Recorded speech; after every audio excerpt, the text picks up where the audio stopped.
ॐ नमो भगवते वासुदेवाय।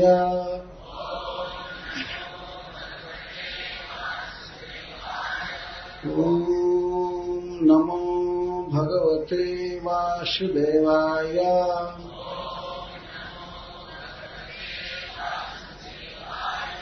ॐ नमो भगवते वासुदेवाय।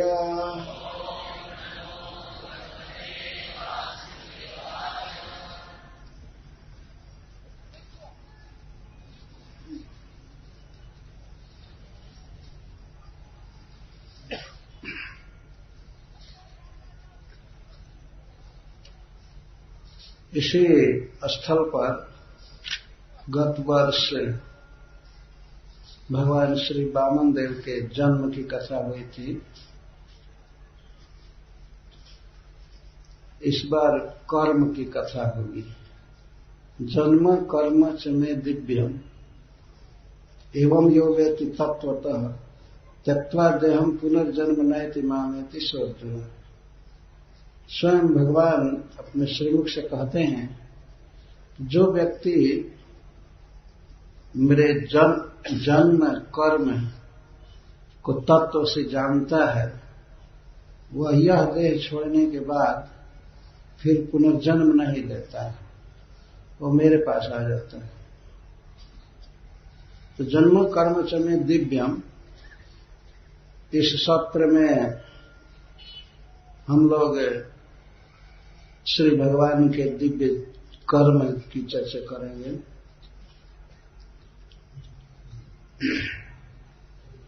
कथा प्रारंभ करने से पहले हम आप सबको धन्यवाद देते हैं कि आप भगवान श्री कृष्ण के विषय में सुनने के लिए बड़े ही प्रेम से, उत्सुकता से एकत्रित हुए हैं। आपके इस प्रेम को देखकर हमें स्मरण आ रहा है श्रीमद् भागवतम का वह श्लोक जिसमें सूत गोस्वामी कहते हैं, अथेह धन्या भगवंत मित्थम जद्वासुदेवे खिललोकनाथे कुर्वन्ति सर्वात्मकमात्म भूतम न जत्र भूय परिवर्त उग्र। हे ऋषियों, आप लोग धन्य हैं और महाभाग्यवान हैं जो भगवान वासुदेव में, कृष्ण में इस प्रकार प्रेम कर रहे हैं। उनके विषय में सुनने के लिए आप जहां तहां से एकत्रित हुए हैं। भगवान श्री कृष्ण के प्रति भक्ति का यह प्रभाव है कि फिर उस भक्ति के प्रभाव से व्यक्ति इस घोर संसार में नहीं जन्म लेता है, वह भगवान के पास चला जाता है। न जत्र भूयः परिवर्त उग्र। श्री श्री राधा रास बिहारी जी और श्री श्री जगन्नाथ बलदेव सुभद्रा जी के चरणों में बैठकर हम लोग भगवान वामन देव के कीर्ति का आस्वादन करेंगे और श्री बलि महाराज भगवान से कितना प्रेम करते हैं, इस विषय पर विशेष प्रकाश डाला जाएगा। ये सब कथाएं तो पूर्व से ही आचार्यों ने कहा है, जैसे श्रील सुखदेव गोस्वामी महाराज परीक्षित से वर्णन किए हैं। कोई नई बात नहीं कहनी है, पर उन्हीं की बातों को और स्पष्ट हिंदी भाषा में समझने का प्रयास किया जाएगा।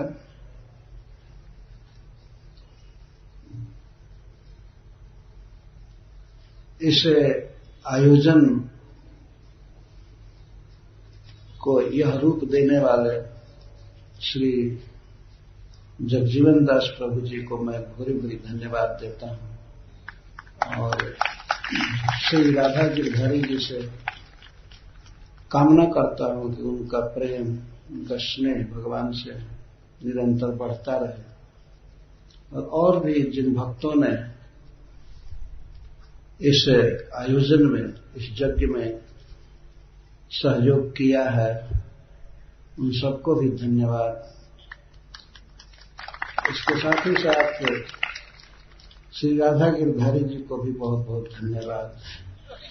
वे इस तरह का आयोजन करते हैं, मूल तो वही है। और आप सभी श्रोता भक्तों के श्री चरणों में प्रणाम करके मैं यह श्रीमद् भागवत प्रारंभ कर रहा हूं। कथा यहां तक हो चुकी थी कि श्री भगवान ने वामन देव के रूप में जन्म लिए और बलि महाराज के यज्ञ में गए। तो जन्म की कथा तो हुई थी, बलि महाराज के यज्ञ में जाने की कथा थोड़ी ही हुई थी। तो भगवान बलि महाराज के यज्ञ में जा रहे हैं, यहां से हम प्रारंभ करते हैं। स्कंध अष्टम अध्याय 8 श्लोक 20। श्लोक 20 से प्रारंभ करेंगे। श्रुत्वा स्वमेधैर्यजमान मूर्जिताम्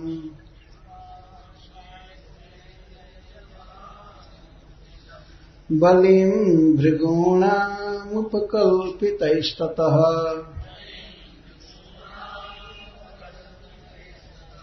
जगाम तत्राखिलसारसंभृतो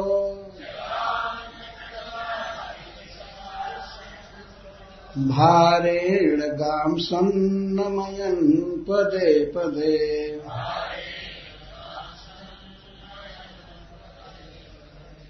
यहां से हम प्रारंभ कर रहे हैं। पहले श्लोक का अर्थ करते।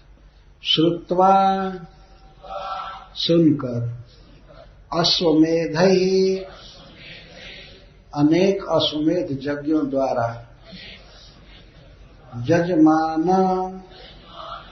जजमान को, ऊर्जिता बहुत अधिक तेजस्वी, बलिम बलि को, भृगुणाम शुक्राचार्य आदि भृगुवंशियों के द्वारा, उपकल्पितैः जो यज्ञ संपादित किए गए थे उन यज्ञों द्वारा, ततः तब जगाम गए, तत्र यज्ञ में, यज्ञस्थल में, अखिल सार संभृतः संपूर्ण बल से युक्त, संपूर्ण बल से संपूर्ण, भारेण भार से, गौरव से, गाम पृथ्वी को, सन्नमयन झुकाते हुए, पदे पदे पद पद में। तो श्री भगवान ने माता अदिति के गर्भ से जन्म लिए और जन्म लेने के बाद तुरंत ही बटु वामन हो गए। चार भुजा से जन्म लिए अपने स्वरूप में, विष्णु स्वरूप में, और माता अदिति के सामने और श्री प्रजापति कश्यप जी के देखते देखते, दोनों के देखते देखते छोटा सा बौना ब्राह्मण हो गए उसी शरीर से। शरीर परिवर्तन नहीं किए। संपश्यतो पितरो, सुखदेव जी कहते हैं कि माता पिता के देखते देखते बटु वामन हो गए। इसके बाद उनका संस्कार किया गया और तुरंत ही उपनयन संस्कार हुआ, वो बड़े हो गए। भगवान ने गर्भ से जन्म नहीं लिए वामन भगवान, भगवान विष्णु जन्म लिए और देखते देखते एक छोटा सा ब्राह्मण बच्चा हो गए और तुरंत बड़े हो गए, जिनका उपनयन संस्कार हुआ। तो यज्ञ हुआ, उसमें किसने क्या क्या दिया वामन देव को, इसका वर्णन है। तो उस यज्ञ में स्वाभाविक ही बलि महाराज के विषय में चर्चा होने लगी।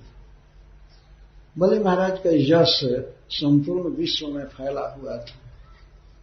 तो सुखदेव गोस्वामी महाराज परीक्षित से कहते हैं कि भृगुणाम उपकल्पित ही अश्वमेधै जजमानम बलिम ऊर्जितम श्रुत्वा अखिल भार संभृत भारेण पदे पदे गाम नमयन तत्र जगाम। भगवान सुने, भगवान कथा सुन रहे थे। उपनयन संस्कार हुआ है तो धर्म है कथा सुनना। एक महान राजर्षि की कथा हो रही थी, बलि महाराज की। उस समय बलि महाराज थे और जग कर रहे थे। क्या सुने? ये सुने कि भृगुणाम, भृगुणाम का अर्थ है ये भृगु भी, भृगुवंशी ब्राह्मणों के द्वारा बहुत से अश्वमेध यज्ञ किए गए और बलि महाराज जजमान थे। वे जजन कर रहे थे भगवान का। उस यज्ञ में भगवान विष्णु का ही जजन हो रहा था, भगवान का ही जजन हो रहा था। उन्हीं के लिए अश्वमेध यज्ञ किया जाता है। 99 अश्वमेध यज्ञ तो पहले किए जा चुके थे। 100वां अश्वमेध यज्ञ अब पूरा होने की स्थिति में था। लगभग पूरा ही हो चुका था, थोड़ा सा बाकी था। इन यज्ञों के द्वारा जजमानम ऊर्जितम बलिम, बलि का जस बहुत बढ़ा था। ऊर्जा का अर्थ आप समझते हैं, ऊर्जा का अर्थ तेज, शक्ति, और ऊर्जितम बहुत अधिक तेजस्वी, बहुत अधिक प्रताप और बल बढ़ा हुआ था बलि महाराज का। ये श्री भगवान ब्रह्मर्षियों के मुख से कथा सुन रहे थे। तो कथा सुनते सुनते खास करके वे सुने कि वे यज्ञ में बहुत दान देते हैं। बलि महाराज बहुत दान देते हैं। ये सुन करके भगवान की इच्छा हो गई, उस ब्राह्मण की इच्छा हो गई कि हम भी महाराज बलि से कुछ दान मांगे। इसी के लिए अवतार ही हुआ था। वो पहले से ही नेटवर्क बना चुके थे भगवान। कोई ऐसा नहीं था कि अकस्मात सुन करके दान मांगने की इच्छा हो गई। तो चले त्रिलोक की बलि छलने को। तो चल रहे हैं। तो उस समय श्री सुखदेव गोस्वामी भगवान के विषय में कहते हैं, अखिल सार संभृत। श्री भगवान अखिल पूर्ण सार बल से संभृत, संपूर्ण थे।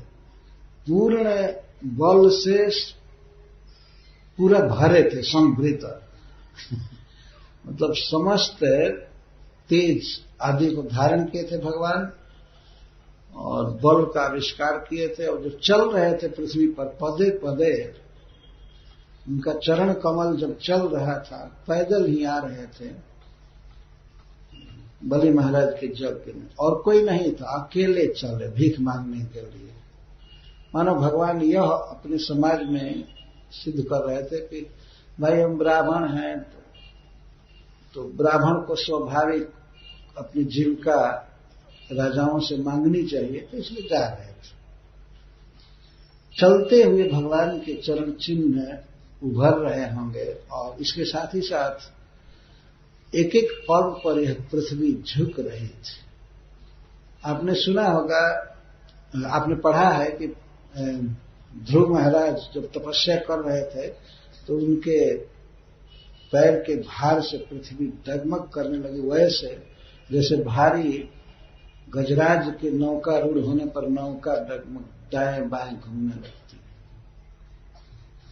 तो श्री भगवान के चरण कमल का स्पर्श पा करके पृथ्वी पग पग में झुक रही थी, प्रणाम कर रही थी। गम सन्नमयन पदे पदे, सन्नमयन सम्यक नमयन। जहां भगवान पैर रखते थे तो पृथ्वी झुकती थी। केवल चरण कमल के नीचे का भाग ही धस नहीं जाता था, वो तो किसी का भी धस जाएगा कीचड़ में अगर चले तो। यह पृथ्वी झुक रही थी, पूरा भगवान को प्रणाम कर रहे थे। भगवान के चरण कमल का संस्पर्श पा करके यह पृथ्वी धन्य हो रही थी। तो भगवान चले, छलयसि विक्रमणे बलिमदभुत वामन पदनख नीर जनित जन पावन केशव धृत वामन रूप जय जगदीश हरे। तो श्री भगवान यज्ञ में चल रहे हैं। कहां यज्ञ हो रहा था? सुखदेव गोस्वामी वर्णन करते हैं। तम नर्मदायास्तट उत्तरे बले यरित्विजस्ते भृगुकच्छ संज्ञके प्रवर्तयन्तो भृगवः क्रतुत्तमम् व्यचक्षतारादुदितम् यथा रविम्। स्वर्गीय नर्मदा नदी के उत्तरी तट पर एक भृगु कच्छ नामक क्षेत्र है। उस क्षेत्र में भृगुवंशी शुक्राचार्य आदि ब्राह्मण इस यज्ञ का प्रवर्तन कर रहे थे। ये कहते ये बले ऋत्विज हत्ते, जो बलि महाराज के ऋत्विक थे, जिनमें प्रधान ऋत्विक गुरु महाराज श्री शुक्राचार्य जी हैं और इसके साथ और ब्राह्मण। तो ये प्रवर्तयंत भृगव क्रतुत्तमम, क्रतु उत्तमम, एक श्रेष्ठ यज्ञ का संपादन कर रहे थे।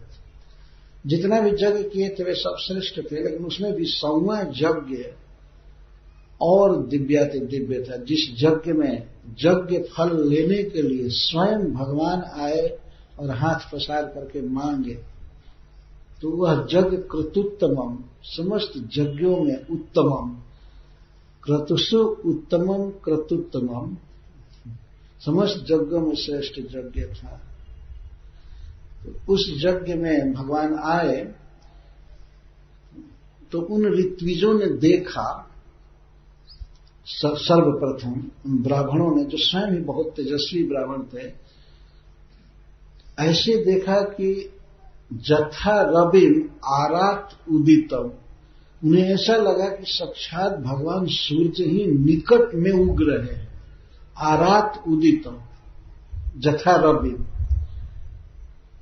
हम लोग देखते हैं भगवान सूर्य को उगते हुए प्रतिदिन। उगते हैं तो लाल रहते हैं और दूर से उतना प्रकाश उनका नहीं होता है, कुछ धीमा प्रकाश रहता है उगते हैं। लेकिन भगवान का तेज, भगवान का प्रकाश ऐसा था कि ऋत्विजों ने देखा कि लगा जैसे सूर्य आरात उदितम, सूर्य बिल्कुल निकट में उग रहा। यह भगवान का सौंदर्य और तेज। सूर्य सबसे प्रकाशित वस्तु है इस संसार में, प्रकाशशील वस्तु। ये प्रतिदिन का अनुभव है। और ये जो उदाहरण दिया जा रहा है, ऐसा नहीं कि कोई काव्य रचा जा रहा है, कोई कविता की जा रही है। तेजस तेजस्वी नाम हम, भगवान कहते हैं मैं समस्त तेजस्वियों का तेज हूं।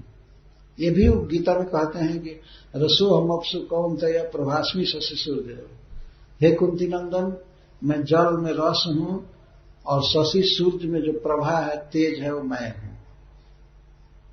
चंद्रमा में और सूर्य में जो प्रकाश है वो भगवान का ही प्रकाश है, थोड़ा सा नाम मात्र। वही भगवान जब आ रहे हैं यज्ञशाला में तो लगा कि सूर्य निकट में उग रहे हैं, इतना तेज था भगवान। व्यचक्षत, देखा ब्राह्मणों ने, ऋत्विजों ने कि साक्षात सूर्य जैसे कोई व्यक्ति आ रहे हैं। ऐसा नहीं मान लिया कि सूर्य उग रहे हैं। पहले तो दूर से भगवान सूर्य जैसे ही दिखाई दे, सूर्य उग रहे हैं, हाथ पैर आदि नहीं दिखाई दिया। लेकिन निकट आने लगे तब भगवान के अंग बिल्कुल साफ साफ दिखने लगे। तो यज्ञ हो रहा था नर्मदा नदी के किनारे। यह नर्मदा जी स्वर्ग में है।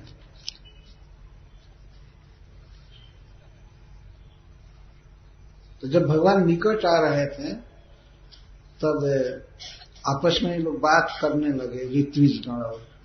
सुखदेव गोस्वामी कहते हैं कि त्वरित्विजो जजमान सदस्या हत त्विषो वामन तेजसा नृप। हे महाराज परीक्षित, जब भगवान आ रहे थे निकट तो उनके तेज से जितने भी जजमान थे, जजमान बलि महाराज और ऋत्विक जितने थे और सदस्य उस यज्ञ में जो भी भाग लेने आए थे, वे सब लोग भगवान वामन देव के तेज से हतोत्रिश हो गए। उनका तेज फीका पड़ गया।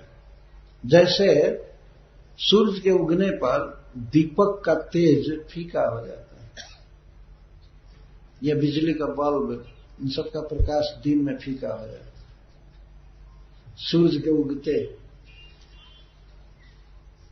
इस प्रकार से सबका तेज फीका होगा। फीका का मतलब यह नहीं हुआ कि उनका प्रकाश कम होने लगा, नहीं, इतने ही पावर में ये बल्ब जल है, लेकिन सूरज के उगने पर इसकी छटा, इसकी प्रभा नहीं दिखाई देती, शोभा नष्ट हो जाती, प्रकाश उतना ही रहता है। ब्राह्मणों में, बलि महाराज में और उस जग में पधारे हुए समस्त जनता का तेज भगवान वामन देव के तेज के आगे फीका पड़ गया, हतोत्रिशों।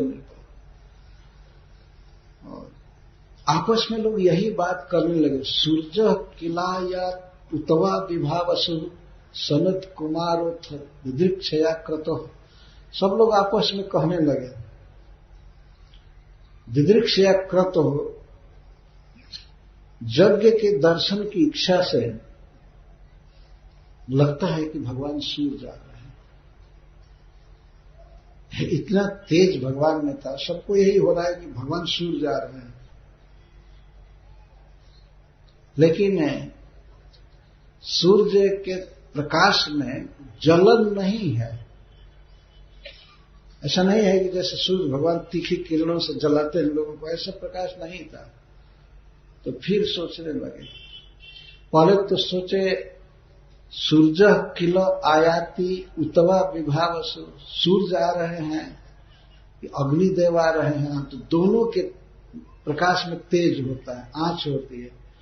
तब अंत में कहते हैं, लगता है सनत कुमारोथ विदृक्षया, तो सनत कुमार आ रहे हैं, क्योंकि शरीर से ताप नहीं निकल रहा है, केवल तेज निकल रहा है, प्रकाश निकल रहा है। तो भगवान ब्रह्मा जी के चारों पुत्र सनकादिक, जिनको कभी कभी एक ही नाम से कह दिया जाता है, सनत कुमार का मतलब चारों भाई हुआ, पर उसमें से एक आ रहे होंगे किसी काम से ऐसा आपस में बातचीत लोग करने लगे, सदस्य और यहां तक बलि महाराज भी और ऋत्विक भी, सभी आपस में कौन आ रहे हैं। लगता है कि सूर्य भगवान आ रहे हैं यज्ञ देखने के लिए, तो साक्षात अग्निदेव आ रहे हैं यज्ञ देखने के लिए, अथवा श्री सनत कुमार जी आ रहे हैं। आपस में बात कर रहे थे। इत्थम स्वशिष्येषु भृगुस्वनेकधा वितर्कमाणो भगवान स वामन छत्रम सदंडम सजलम कमंडलम विवेश विव्रत हयमेध वाटम। इस प्रकार से बात लोग कर ही रहे थे, तो भगवान तो आ ही रहे थे। आपस में भृगुसु सशिष्यसु, भृगुवंशी ब्राह्मण आपस में चर्चा कर रहे थे, इस तरह से वैकल्पिक प्रवचन कर रहे थे आपस में, कौन आ रहे हैं, कौन आ रहे हैं, ये आ रहे हैं, वो आ रहे हैं। तब तक तो भगवान हयमेध वाटम, हयमेध अश्वमेध वाटम मंडपम, यज्ञ मंडप में प्रवेश किए, बिल्कुल निकट आ गए। वह यज्ञ मंडप बहुत विशाल था, बहुत दूर में फैला था, सभासद आदि सब उसमें बैठते थे, जनता बैठती थी, तो इसलिए हयमेध वाटम, वाटम यज्ञ मंडप का, यज्ञ मंडप में श्री भगवान प्रवेश किए, विवेश आए। कैसे भगवान? सब वामन, छोटे ब्राह्मण के रूप में जो प्रकट हुए हैं, तो वे भगवान आए। सुखदेव गोस्वामी ने कहा था कि भगवान माता पिता के देखते देखते वामन बन गए। तो वामन किस लिए बने और वह कार्य बता रहे हैं सुखदेव गोस्वामी, इसलिए वामन बने थे। बटुर जदर्थम बभुव तदा, जिस कारण से बटुर बने वो सब बता रहे। तो भृगुवंशी ब्राह्मण आपस में जब विचार कर रहे थे कौन आ रहे हैं, कौन आए, तब तक देखे सब वामन, ये वामन भगवान छत्रम सदंडम, एक छत्ता ओढ़े हुए आए, सदंडम, जिसमें दंड लगा था। छत्र था सदंडम, छत्रम सदंडम, सजलम कमंडलम, और दाहिने हाथ में कमंडल लिए थे। अथवा जिस हाथ में भी कमंडल लिए, दाहिने हाथ में छाता लिए होंगे तो बाएं हाथ में कमंडल लिए होंगे, अथवा छाता पकड़े होंगे उसी में कमंडल भी लिए होंगे, एक हाथ से जप कर रहे होंगे, हरे कृष्णा कृष्णा कृष्णा हरे हरे राम राम राम। भगवान एक ब्राह्मण के रूप में जन्म लिए हैं, बने हुए हैं, तो ये स्वाभाविक है कि छत्र और कमंडल लिए हैं, इसके साथ साथ जप झोली भी लिए होंगे। भोजपुरी में गाते हैं कि हाथवा में लिहले प्रभु जी भागवत पोथी, लाल लंगोटी लाल काछनी लाले रंग के धोती, हथवा में लिहले प्रभु जी भागवत पोथी। एक हाथ में भागवत लिए थे और एक में कमंडल और छत्र दोनों पकड़े थे।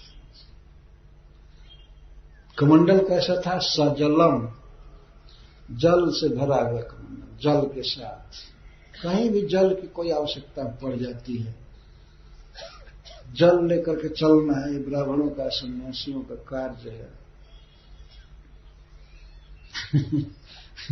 दंड कमंडल, इसको आज के युग में लोग ढंड कमंडल क्या ढंड कमंडल की। लेकिन पवित्र रहने के लिए जल आवश्यक है और सूर्य के ताप से बचने के लिए छत्र आवश्यक है। भगवान इस तरह से आए, प्रवेश किए। सुखदेव गोस्वामी आगे वर्णन करते हैं, मौंज्या में खलया वीतम उपवीता जिनोत्तरम। भगवान मूंज की, मौंज्या मेखलया, मेखला कमर में पहनने वाली रस्सी होती है, तो मूंज की रस्सी पहने हैं। मूंज एक घास है, तृण है, और उसकी रस्सी भगवान पहने हैं। मौंज्या मेखलया वीतम उपवीता जिनोत्तरम, और अजिन काले मृगचर्म को धारण किए हैं। वो उसको कैसे धारण किए हैं? उपवीत की तरह, जनेऊ की तरह। जनेऊ तो लगाए हैं, लेकिन काले मृग चर्म को ऐसे धारण किए हैं, यहां से ऐसे। अजिन ही उपवीत की तरह, उपवीत अजिनोत्तरम। अजिन धारण किए हैं, वही उत्तरम, उत्तरीय की वस्त्र की तरह भगवान ऐसे धारण किए।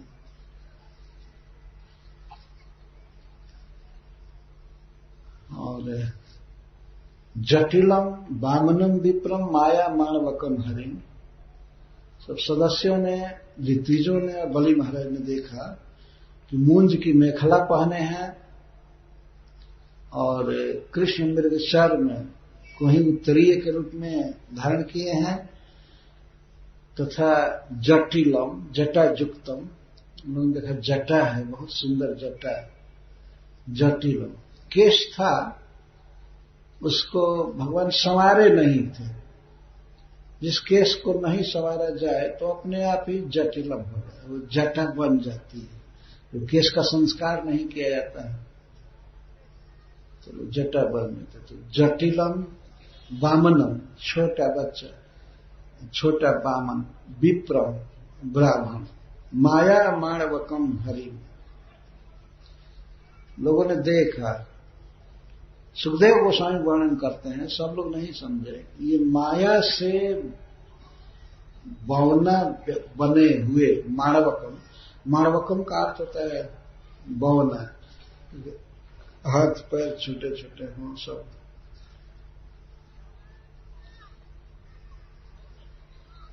हरि, हरि आए, सबके मन को हर रहे थे, अथवा बलि महाराज से सारा धन हरने आए हैं, इसलिए सुखदेव गोस्वामी हरि कहा। माया से, कपट से या अपनी चिन्मयी चित्शक्ति से जो वामन वेश धारण किए हुए हैं, ऐसे हरि ने को देखा उन लोगों ने प्रवेश करते हैं। प्रविष्टम वीक्ष भृगवास शिष्यास्ते सहाग्नि भी प्रत्यगृहण समुत्थाय संक्षिप्तास्तस्य तेजसा।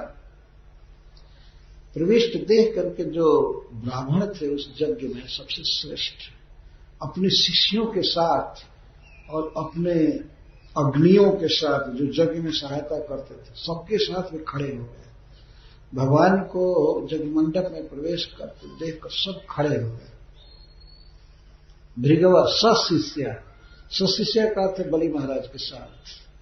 बलि महाराज उनके शिष्य हैं, तो शुक्राचार्य खड़े हुए और सब ब्राह्मण खड़े हुए, बलि महाराज खड़े हुए और भी ब्राह्मण सब खड़े हुए।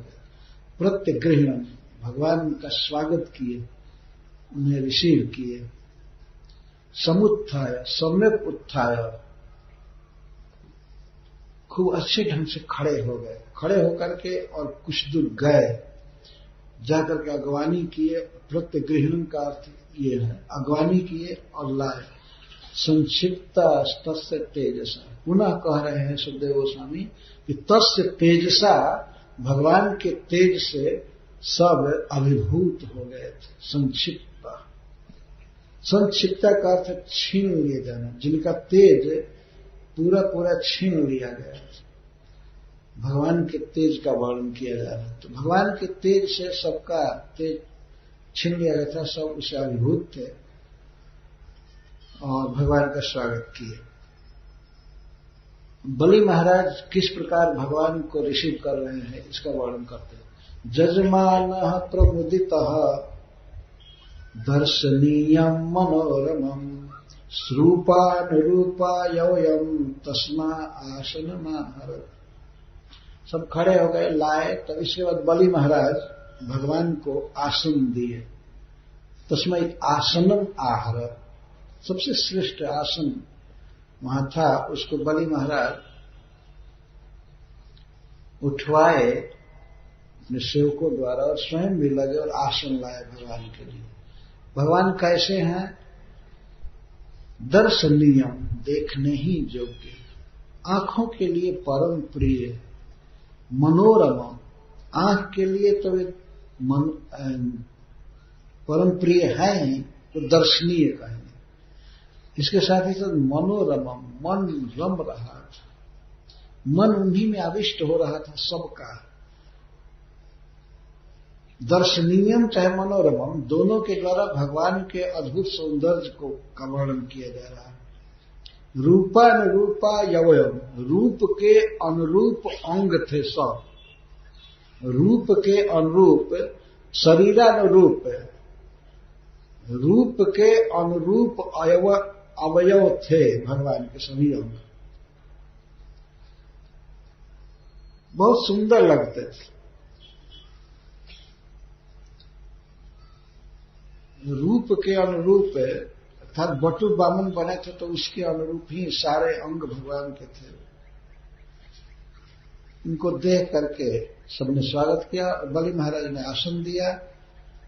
स्वागतेनाभिनन्द्याथ पादौ भगवतो बलि अवनिर्ज्यार्चयामास मुक्त संग मनोरमम।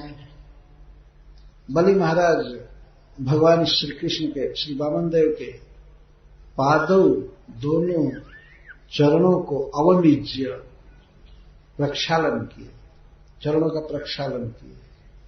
आसन पर पहले बैठाए, आसन पर बैठा करके भगवान के चरणों को धोए।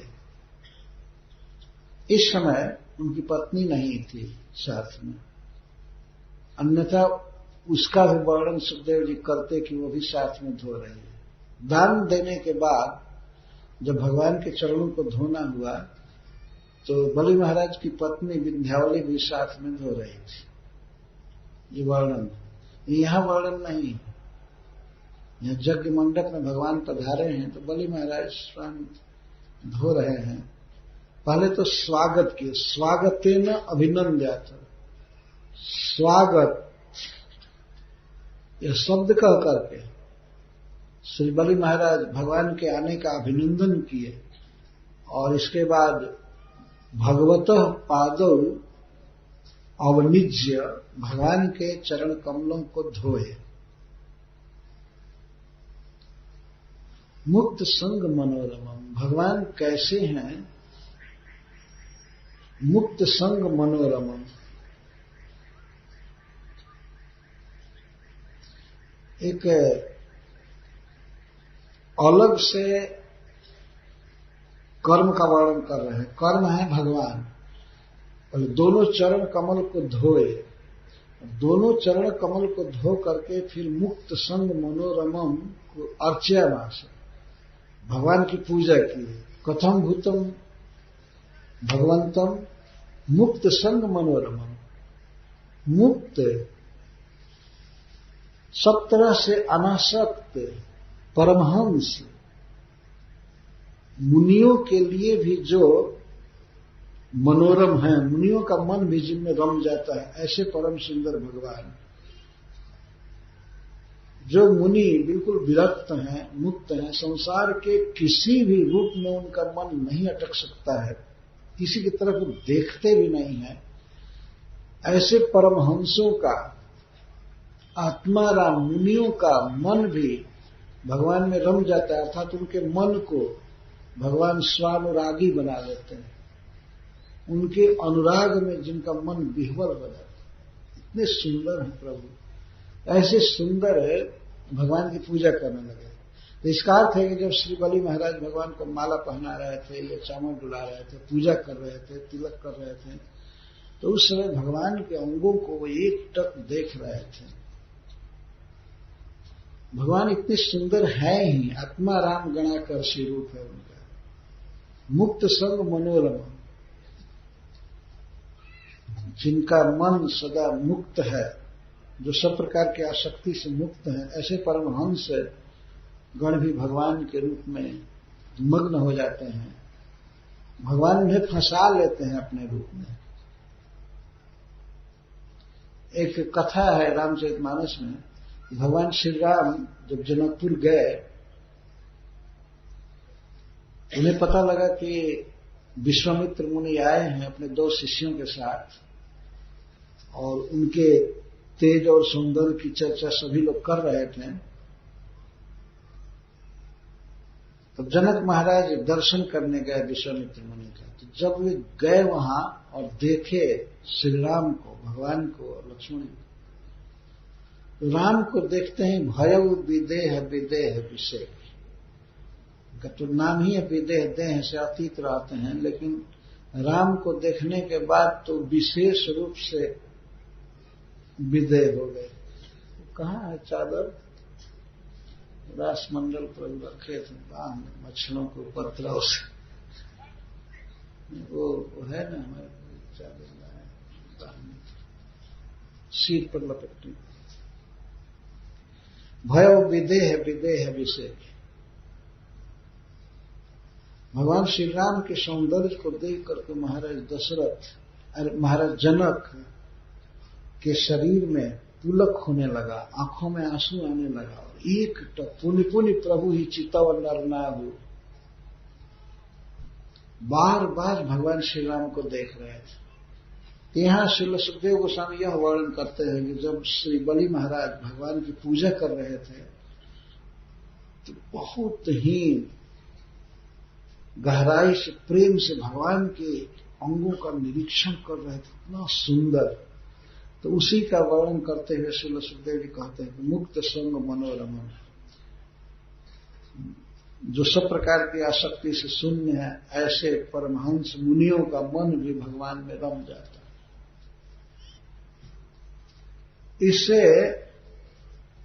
यह शिक्षा मिलती है कि वास्तव में भगवान सुंदरता के खान है। भगवान कभी निराकार नहीं है। संसारिक रूप का निगेशन करने के लिए, इसको निरस्त करने के लिए शास्त्र कहता है कि भगवान का आकार नहीं है, तो आकार का मतलब ऐसा प्राकृत आकार नहीं है, तो भगवान का अपना रूप तो है ही।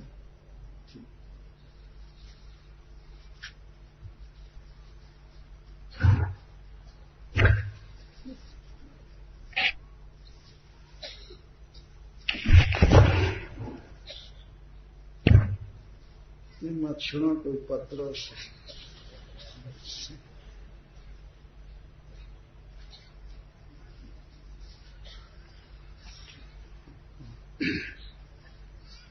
भगवान परम सुंदर हैं, परम तेजस्वी हैं। तेज का वर्णन आपने सुना कि निकट में जैसे सूर्य उगे ऐसा तेज भगवान में था। और सौंदर्य कैसा है कि मुक्त परमहंस मुनियों का मन भी उनके अनुराग में पड़ जाता है, वे उसी को देखना चाहते हैं, रात दिन देखते रहते हैं, कभी तृप्त नहीं होते। मुक्त संग मनोरम। श्री बलि महाराज ने भगवान का पूजन किया और चरण कमल जो धोए तो चरण कमल के जल को अपने सिर पर रखे, अपने केश कलाप को पूरा पूरा भिंगो लिए, स्नान जैसे कर रहे थे। तत्पाद शौचम जन कल्मषापहम साधर्म विन्मूर्ध्य दधात सुमंगलम जद्देव देवो गिरिशश्चंद्रमौलिः दधार मूर्धना परया च भक्त्या।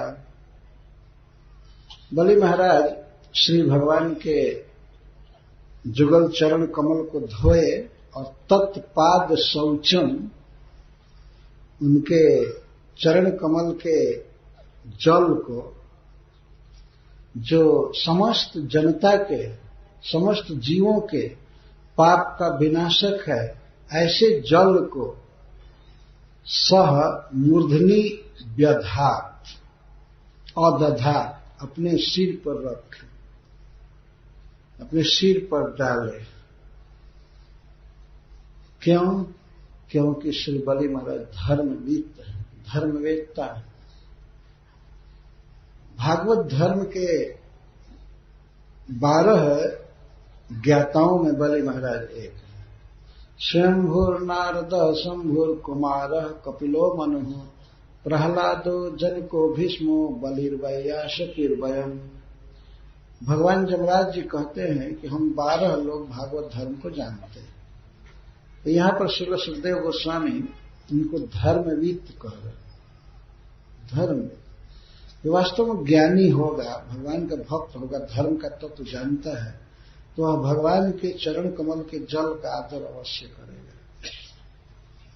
इस पृथ्वी पर भगवान के चरणों का जल सुलभ है गंगा जी के रूप में, और प्रतिदिन सुलभ होता है। भगवान के श्री विग्रह का चरण धोया जाता है, या उनकी सेवा में जिस जल का प्रयोग किया जाता है स्नान आदि की भावना से, उसको भी चरणोदक कहते हैं, चरणामृत। और उसके विषय में शास्त्र कहता है कि अकाल मृत्यु हरणम जरा व्याधि विनाशनम विष्णु पादोदकम पित्वा पुनर्जन्म न विद्यते। विष्णु पादोदकम, भगवान विष्णु का चरण उदक, चरण जल, अकाल मृत्यु हरण, अकाल मृत्यु का हरण कर लेता है, लंबी आयु होती है। लोग इधर उधर खाते पीते फिरते हैं बिना मतलब के, भगवान के चरण कमल के जल को रोज पीना चाहिए, अकाल मृत्यु नहीं होगी। जरा व्याधि विनाशन, बुढ़ापा के दुख का विनाश करता है चरण कमल का जल, और व्याधि विनाशन, और अनेक रोगों को भी दूर करता है।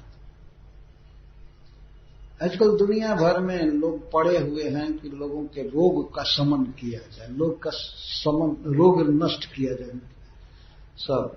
और इसके लिए बहुत व्यापक ढंग से दवाइयां बनाई जाती हैं, बहुत बड़े बड़े व्यापार होते हैं दवाइयों का, सब ठीक है करना चाहिए, लेकिन जो सबसे अमोघ औषधि बताई जा रही है रोग मिटाने के लिए, भगवान का चरणोदक पीना है। और यह बात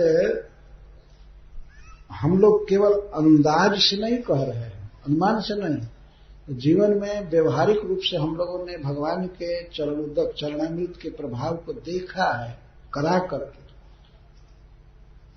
एक व्यक्ति थे, उनको एक डॉक्टर ने बताया, कई डॉक्टरों ने बताया कि आप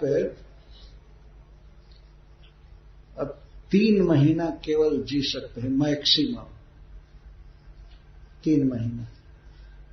ये बिल्कुल सत्य घटना है, सब जगह से जवाब हो गया, तो 3 महीने से ज्यादा नहीं जिएंगे।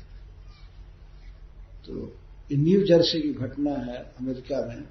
हमारे पास वो बेचारे बहुत निराश होकर के, भारतीय हैं, वो बहुत ऐसी बात कहने लगे, तो हमने यही कह दिया भगवान के चरणोदक की बात कि अकाल मृत्यु हरणम जरा व्याधि विनाशनम विष्णु पादोदकम पीत्वा पुनर्जन्म विद्यते। आप इसको पीजिए प्रतिदिन भगवान के मंदिर में आकर के और चरणोदक लीजिए। तो वे वही किए और भगवान की कृपा से, ये 3 साल पहले की बात है, 3 महीना तक वे केवल जीने वाले थे, अब 3 बरस पार कर गए। देखिए, अकाल मृत्यु हरणम जरा व्याधि विनाशनम, व्याधि का नाश। यह जो प्रैक्टिकल व्यवहार में की गई बात है वो मैं कह रहा हूं। यहां पर श्रील सुखदेव गोस्वामी भगवान के चरणोदक के विषय में कह रहे हैं कि धर्म के वेत्ता, धर्मज्ञ श्री बलि महाराज अपने सिर पर उस जल को रखे और च से पिए भी, यह समझना चाहिए। उस जल के विषय में 2 विशेषण दिया जा रहा है भगवान के चरणोदक के विषय में, जन कल्म सापहम और सुमंगलम। जो भी दुख है, दरिद्रता है, शोक है, अभाव, पाप, उसका तो हरण कर ही लेता है, विनाश करता है। और सुमंगलम, जीवन में मंगलदायक है, सौभाग्य देता है, वो भाग्य को संवारता है। सामान्य चीज नहीं है भगवान के चरणोदक को पीना।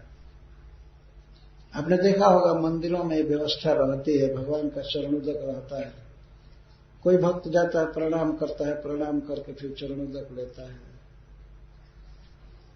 यह सौभाग्य, यह परम औषधि है, रोग के लिए भी और पाप विनाश करने के लिए। सुमंगलम, जनकल में सापहम एक विशेषण है, दुख, दारिद्र, अपराध सबका विनाशक है, पाप का विनाशक है, कल्मश का विनाशक। और सुमंगलम, जीवन में जो भी चाहिए, सौभाग्य, धन, स्वास्थ्य, लंबी आयु, जस और स्वर्ग और अंततः भगवान का धाम, ये सब देने वाला है। ऐसे जल को, भगवान के चरणोदक को बलि महाराज मूर्धनि और दधात, सिर पर धारण किया। इस विषय में श्री सुखदेव गोस्वामी को घटना याद आ गई कि भगवान के चरण कमल के जल का आदर करने वालों में सबसे श्रेष्ठ है भगवान शिव। उन्होंने अपने जटा में भगवान के चरणोदक को धारण किया है, गंगा जी को, इसलिए उन्हें गंगाधर कहते हैं। जब देव देवो गिरिशस चंद्र मौली दधार मूर्धना परया च भक्त। 3 विशेषण दे रहे हैं भगवान शिव के लिए सुखदेव गोस्वामी। जब देव देव गिरीश चंद्रमौली। ये प्रश्न हो सकता है कि एक ही व्यक्ति के 3 नाम को देने की क्या आवश्यकता थी। श्रील जीव गोस्वामी पाद लिखते हैं, देव देव इति सर्वाराध्यो अपि। भगवान शिव सबके आराध्य हैं, देवताओं के भी आराध्य हैं, देव देव। इतना महान होते हुए, सबके पूज्य होते हुए भी वे भगवान के चरण कमल के जल को सिर से धारण करते हैं। अच्छा, गिरीश अपि गिरौ सेते इति गिरीश परम अनासक्तो अपि। जीव गोस्वामी जी अर्थ करते हैं, ये गिरी में सोते हैं भगवान। भगवान शिव पहाड़ में सोते हैं। पहाड़ में मतलब पत्थर पर, जंगल में, जहां तहां, इसका मतलब अनासक्त है, परम अनासक्त। ऐसा नहीं है कि बहुत एसी रूम में सोवे भगवान शिव कभी, या बेड पर गद्दा बिछा करके, या सोने के घर में सोवे, तो पहाड़ में सोते हैं। गिरौ सेते इति गिरीश, जो गिरी में पहाड़ में सोवे उनको गिरीश कहते हैं। तो परम अनासक्त है। तो ऐसे अनासक्त महान पुरुष भी भगवान के चरण कमल के जल को सिर पर धारण करते रहते हैं, उसमें आसक्त है। गंगा जी को धारण करने में परम आसक्त है। ऐसे सांसारिक भोगों के विषय में अनासक्त। चंद्रमौली, चंद्रमौली का अर्थ करते हैं स्वभावतः एवं अमृतसार सिक्त तनुरपि। अमृतसार, चंद्रमा से अमृत का स्राव होता है। तो भगवान शिव का जो शरीर है अमृतसार सिक्त है, अमृत के सार से सिक्त रहता है। अमृत स्राव जिनके शरीर पर होता रहता है वे प्रभु अमृत सार सिक्त तनु होते हुए भी गंगा जी के ही जल से अपने को सिक्त रखते हैं। चंद्रमा के ऊपर गंगा जी है, चंद्रमा ललाट में रहते हैं, यहां पर रहते हैं, और गंगा जी ऊपर जटा में रहते हैं। तो चंद्रमा के ऊपर भी गंगा जी को धारण करते हैं। यह है भक्ति भगवान की। भगवान शिव समस्त देवताओं के आराध्य हैं, परम अनासक्त हैं, अमृत सार से सिक्त उनका शरीर है। और ऐसे प्रभु गंगा जी को बड़े प्रेम से परया च भक्त्या, परा भक्ति के साथ, परम श्रद्धा के साथ अपने स्वामी श्री विष्णु के चरण कमल के जल को धारण करते। परया च भक्ति, मूर्धना धारण करते जटा में, और परम भक्ति के साथ ऐसे जल को बलि महाराज अपने सिर पर धारण किए। और इसके बाद भगवान का स्वागत कर रहे हैं वाणी से। बलिर्वाच स्वागतम ते नमस्तुभ्यं ब्रह्मन् किं करवाम ते। हे ब्राह्मण, ते स्वागतम, आपका स्वागत है, अर्थात आपका यहां आना बहुत अच्छा हुआ। शुभम आगमनम स्वागतम, आपका आना बहुत अच्छा है। तुभ्यम नमः, मैं आपको प्रणाम कर रहा हूं। प्रणाम करके ये बात कह रहे हैं, पुनः पुनः प्रणाम कर, मैं आपको प्रणाम करता हूं। ते स्वागतम तुभ्यम नमः, मैं आपको प्रणाम कर रहा हूं। ब्राह्मण किम करवामते, मैं आपकी क्या सेवा करूं, मैं आपके लिए क्या करूं। इसमें सेवा शब्द कहने की कोई जरूरत नहीं पड़ी। किम करवामा का अर्थ है आपका क्या प्रिय करूं, कृपया हमें आदेश दीजिए, मैं आपका क्या प्रिय करूं। ब्रह्मर्षिणाम तपः साक्षात् मन्यत्वार्ज बकुल धर्म। हे आर्ज, हे परम पूज्य, आर्ज का अर्थ श्रेष्ठ और पूज्य। हे परम पूज्य, मैं तो आपको साक्षात ब्रह्मर्षियों का तप मानता, ब्रह्मर्षियों का साक्षात तप, साक्षात प्रकट और भी मूर्ति धर्म। ब्रह्मर्षिणाम तपः साक्षात मन्यत्वार्ज बपुर धर्म। ऐसा लगता है कि समस्त ब्रह्मर्षियों का तेज शरीर धारण करके मेरे पास आया हुआ है। बपुर धर्म तेज, शरीरधारी तेज, मतलब अतिशय तेजस्वी, परम तेजस्वी आपका स्वरूप है। मैं ऐसा मानता हूं कि आप साक्षात तपः हैं, शरीरधारी तप, वो भी किसके, ब्रह्मर्षियों के। मेरा अहोभाग्य है कि आप हमारे यज्ञशाला में हमारे घर आए, बहुत बड़ा भाग्य है। मैं आपकी क्या सेवा करूं। अद्य नः पितरस्तृप्ता अद्य नः पावितम कुलम अद्य शिष्ट क्रतुरयम जद भवान आगतो गृहान, जद भवान मैं गृहान आगत, आप हमारे घर आए, हमारे यज्ञ में आए, निश्चित ही मैं पूर्ण विश्वास करता हूं आज हमारे पितर तृप्त हो गए। अद्य में पितरस तृप्त है। पितर अपेक्षा करते हैं अपने संतान से कि वह कोई शुभ काम करे, यज्ञ करे, दान करे, भगवान का भजन करे, जिससे उनकी सद्गति होती है। यदि वंश में कोई एक व्यक्ति भी शुभ कर्म करता है, खास करके वैष्णवों का, ब्राह्मणों का स्वागत करता है और भगवान का भजन करता है, तो उसके पितर जो दुर्गति में भी रहते हैं वे तर जाते हैं, तृप्त हो जाते हैं।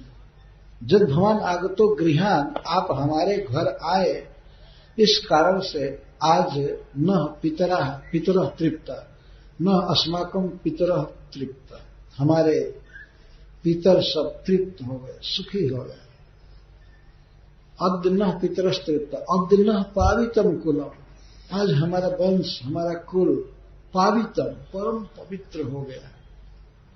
अद्य स्विष्ट क्रतुरय, मैं मान चुका कि इस यज्ञ में आज ठीक से यजन हुआ है, आज पूर्ण ठीक से यजन हुआ है, अथवा जब से यज्ञ प्रारंभ हुआ है तो देवताओं की पूजा, जिसकी आराधना करनी है, ठीक ठीक हुआ है, भगवान विष्णु की ठीक ठीक पूजा हुई है इस यज्ञ में।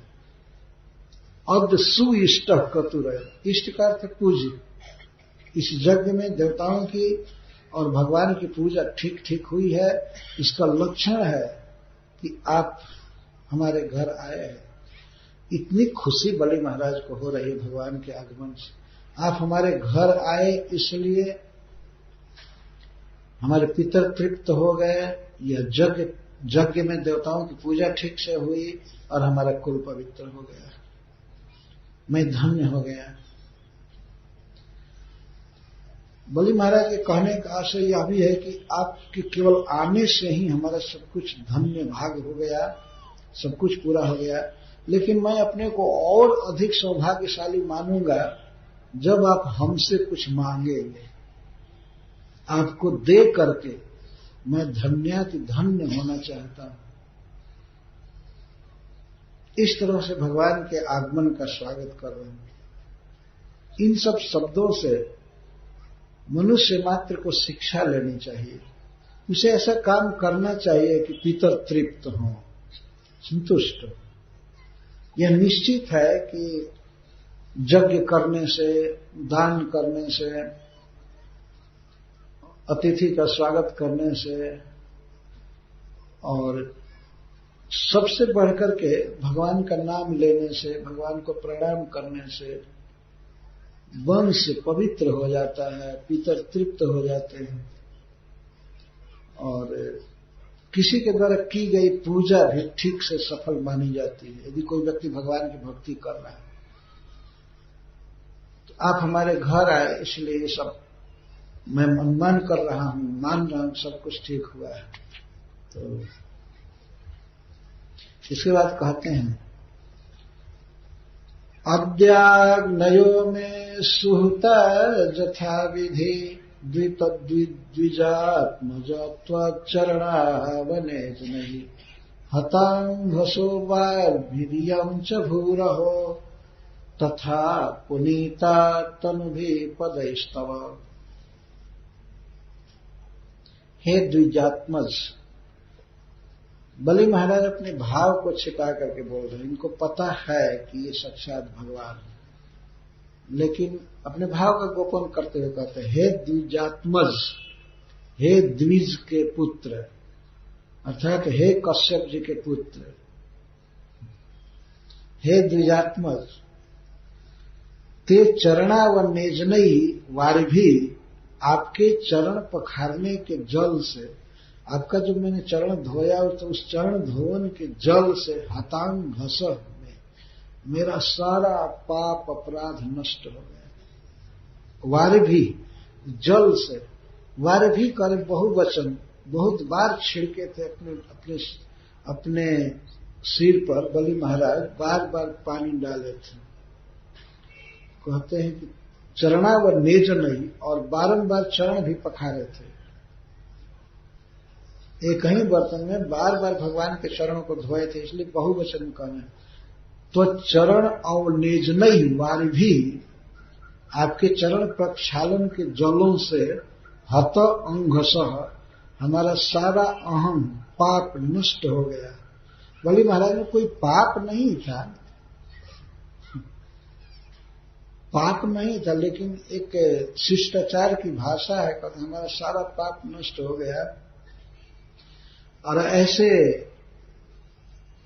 मेरे द्वारा जो यज्ञ हुआ है, अग्नियों में आहुतियां दी गई हैं, तो हे ब्राह्मण, हे द्विजात्मा, हे ब्राह्मण पुत्र, मैं अब जान गया कि हमारे यज्ञ में अग्नियों में ठीक ठीक हवन किया गया था, ठीक ठीक हवन किया गया था।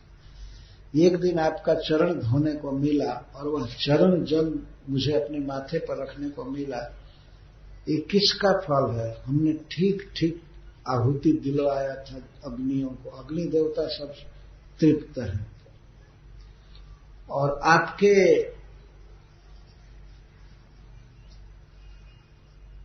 चरणों के चलने से आपके तनु भी पदई, आपके छोटे छोटे पैर हमारे यज्ञ मंडप में इधर उधर घूमे। इसका अर्थ है भगवान देखते हुए आए थे, चकित होकर के अच्छा विशाल यज्ञ है, ये सजावट ऐसी है, वेदी ऐसी है, ये सब जगह घूम रहे थे इधर उधर। तो इसलिए बलि महाराज कह रहे हैं कि तनु भी पदई, तनु मतलब छोटे छोटे, पदई चरणों से, यह भू तथा पुनीता, यह भू यज्ञ भूमि परम पावन हो गई है, अथवा हमारे राज्य की भूमि परम पवित्र हो गई, पुनीता पवित्र हो गई।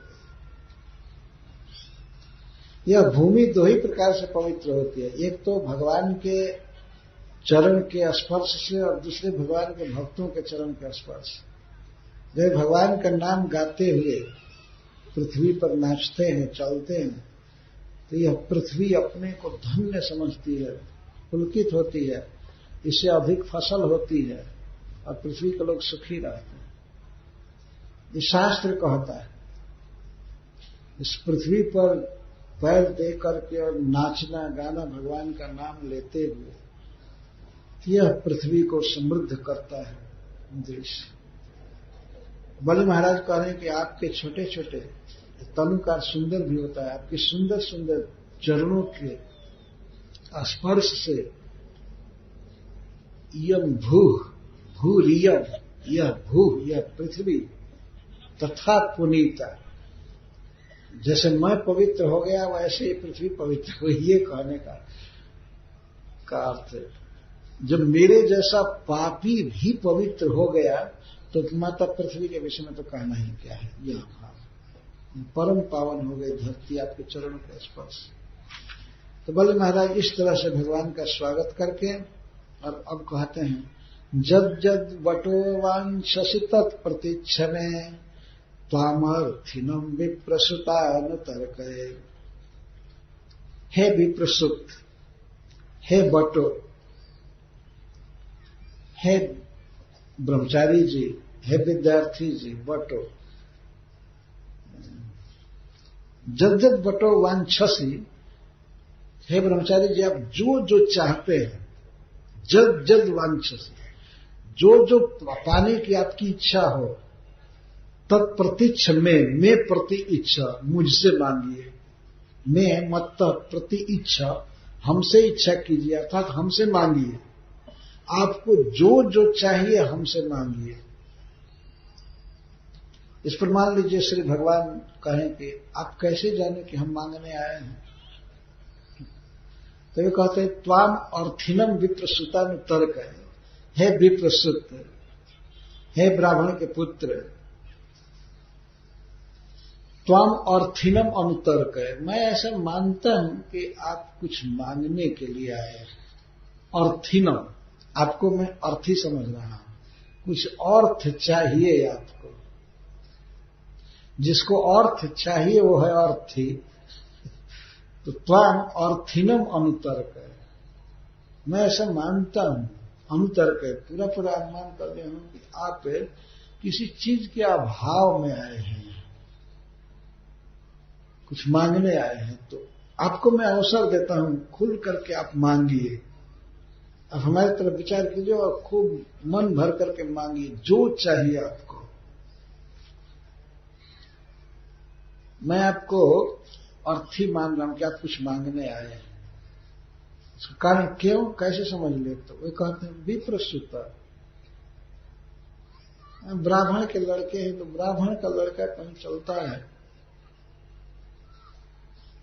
चूंकि कोई बिजनेस नहीं करता, कोई काम धंधा नहीं करता, तो वो कभी कभी अपने लिए कपड़ा या भोजन सामग्री मांगता है।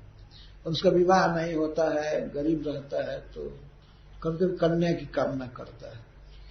तो आपको जो भी इच्छा हो मैं पूरा कर दूंगा। गाम कांचनम गुणवद्धाम मृष्टम तथा न पेयम अथवा विप्र कन्या। आपको भूमि चाहिए, जितनी भी, गाम का अर्थ पृथ्वी, अर्थात गाम का अर्थ गौ भी है। आपको गौ चाहिए, गौ मांगिए जितनी भी संख्या में, अथवा भूमि जितने भी परिमाण में मांगिए, जितनी चाहिए भूमि। गुणवद्धाम और कांचनम, आपको अलंकार चाहिए, सोना चाहिए जीविका चलाने के लिए, तो सोना मांगिए, अथवा गुणवद्धाम, अथवा आपको कोई रहने के लिए घर नहीं होगा तो निश्चित ही है, ब्राह्मण के पास, बेचारे के पास क्या है, तो आपको जो भी धाम घर चाहिए मांगे। गुणवत धाम, गुणवत का अर्थ गुणवान धाम, अच्छा घर जो शीत उष्ण और वर्षा काल में अनुकूल रहे, ऐसा घर। शीत काल में जिसमें गर्मी निकले, अपने आप पत्थर में ही। घर पहले कैसे बनाए जाते थे कि ये सब बनावटी एसी फैसी नहीं चलाया जाता था, या हीटर जलाना, ऐसा पत्थर ऐसा मसाला ही लगता था कि जाड़ा में गर्म रहता था और गर्मी के दिन में ठंडा रहता था अपने आप। इसको गुणवत धाम कहो, गुणवान धाम। और वर्षा काल में जिसमें हवा आती रहती थी, लेकिन कहीं भी सीलन या चून श्राव नहीं होता था।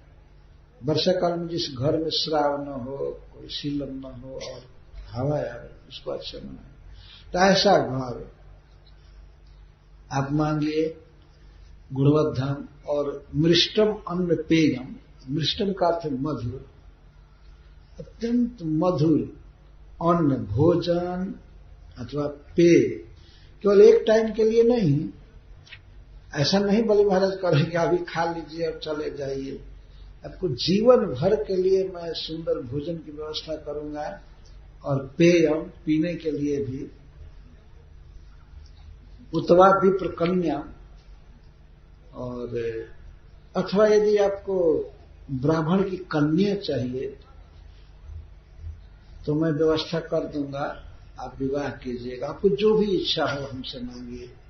ग्रामान समृद्धान, तो इस पर मानो वामन देव ने कहा कि भाई विवाह करूंगा तो बहुत खर्चा बढ़ जाएगा खर्चा बढ़ जाएगा, तो वे कहते हैं ग्रामान समृद्धान, समृद्धान ग्रामान, मैं समृद्ध गांव आपको दे दूंगा, धनी गांव, उर्वर भूमि जहां पर है सब कुछ, और तुर्गान गजानवाय, और आपको घोड़े हाथी या रथान, रथ चाहिए। हे अर्हतम, हे पूज्यतम, हे योग्यतम, संप्रतीक्ष आप हमसे मांगिए, मैं दे करके ही अपने को सुखी समझ रहा हूं। ऐसा योग्य पात्र हमारे घर आवे और कुछ न मांगे तो मेरे जीवन में बहुत बड़ा दुर्भाग्य होगा, इसलिए आप हम पर कृपा करने के लिए मांगिए। भगवान को देने की इतनी लालसा बलि महाराज को मान रही थी। आप मांगिए, वस्तुओं का नाम रख रख करके मांगने को कहा। श्री भगवान इसी के लिए गए ही थे। उनको भी बहुत प्रसन्नता हो रही है। तब श्रील सुखदेव गोस्वामी कहते हैं, इति वैरोचनेर्वाक्यम धर्म युक्तम ससुनृतम विषम्य भगवान प्रीतः प्रतिनंदेदम अब्रवीत। सुखदेव गोस्वामी कहते हैं कि विरोचन पुत्र बलि के ये वचन धर्म युक्त थे और प्रिय तथा यथार्थ थे। जो वचन प्रिय हो और सत्य हो उसको सुनृत कहते हैं। सुनृत सत्य हो, बिल्कुल यथार्थ और प्रिय। तो सुखदेव गोस्वामी कहते हैं कि बलि महाराज बहुत प्रिय वचन बोले और सत्य वचन बोले और धर्म युक्त। एक क्षत्रिय का, एक राजा का सहज धर्म है, कर्तव्य है, वह ब्राह्मण का पोषण करे, ब्रह्मचारियों का पोषण करे। तो धर्म से युक्त वचन और प्रिय तथा सत्य वचन सुन करके भगवान प्रीत, भगवान प्रसन्न हुए और बलि महाराज के वचनों का अभिनंदन करते हुए इदम अब्रवीत, यह वचन बोले। इदम अब्रवीत, यह बोले। तो श्री भगवान बोल रहे हैं। भगवान ने अपने प्रवचन में एक प्रकार से भिक्षुकों को सिखा भी रहे हैं। किसी भी व्यक्ति को मांगने में दातु स्तुति स्वयं तुष्टि, दाता की प्रशंसा करनी चाहिए और अपनी तुष्टि का अर्थ है हम ऐसे ही घूमते घामते आ गए, लेकिन आप तो बहुत बड़े दानी हैं, ये है, हमको कोई ऐसी जरूरत नहीं है। तो, धातु स्तुति स्वयं तुष्टि इत्यादि प्रस्तावोचितम वक्तव्यम इति भिक्षु तो शिक्षा न भावना। श्रीधर स्वामी जी कहते हैं कि भगवान वामन देव सिखा रहे हैं कि दाता की प्रशंसा करनी चाहिए हमेशा और अपनी उत्सुकता व्यक्त नहीं करनी चाहिए।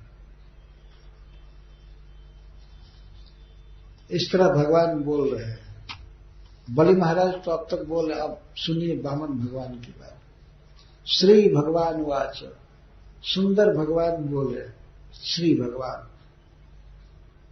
अथवा श्री से युक्त लक्ष्मी के पति श्री भगवान बोले। भीख मांगने गए हैं। कौन गए हैं? श्रीपति। श्रीपति भीख मांग रहे हैं। भगवान का भीख भी अद्भुत है। एक बार श्रील प्रभुपाद जी से एक व्यक्ति ने कहा कि भगवान होकर के क्यों भीख मांगे? प्रभुपाद जी कहते हैं भिखमंगा होकर के भी भगवान ही है ना। भीख मांगने गए तो तीनों लोग मांग कर लाती। ऐसे सुने हो कोई भिखमंगा? भगवान का सब कुछ अद्भुत होता है। पुल बनाए तो समुद्र पर पुल बनाती है, ब्रिज बनाती है। भीख मांगने गए तो तीनों लोग की सारी वस्तु सब कुछ मांग करके लाती, अपने भाई के लिए, इंद्र के लिए, और अपने मां को सुख देने के लिए, माता अदिति के मनोरथ को पूरा करने के लिए। तो श्री भगवान बोल रहे हैं, वचस्तवैतज्जन देव सुनृतम कुलोचितम धर्मजुतम जशस्करम जस्य प्रमाणम भृगवः सांपराये पितामह कुल वृद्ध प्रशांत। हे जनदेव, हे मनुष्यों में देवता। राजा को नरदेव कहते हैं। हे महाराज, तब ये तक वचः, आपका यह वचन जो हमारे स्वागत में आपने कहा, हमको मांगने के लिए कहा, आपका वचन सत्य और अत्यंत प्रिय है। 4 विशेषण भगवान दे रहे हैं बलि महाराज के वचन। सुनृतम, कुलोचितम, धर्मजुतम और जशस्करम। आहा, कितने महान वचन आप बोल रहे हैं। एक तो अत्यंत प्रिय वचन और दूसरा बिल्कुल सत्य यथार्थ। आप जो वचन बोले हैं कुलोचितम, आपके वंश के लोग ऐसे ही वचन बोलते थे, वंश परंपरा के अनुसार बोले। आप एक महान वंश में जन्म लिए हैं, कश्यप जी के वंश में, और माता दीति की संतान परंपरा में आपका जन्म हुआ है। धन्य है। इस तरह से वचन बोले आप, कुलोचितम, कुलोचित वचन, वंश खानदान आदि के अनुसार, और धर्मयुक्तम, धर्मयुक्त वचन बोले, अपने धर्म के अनुसार बोले।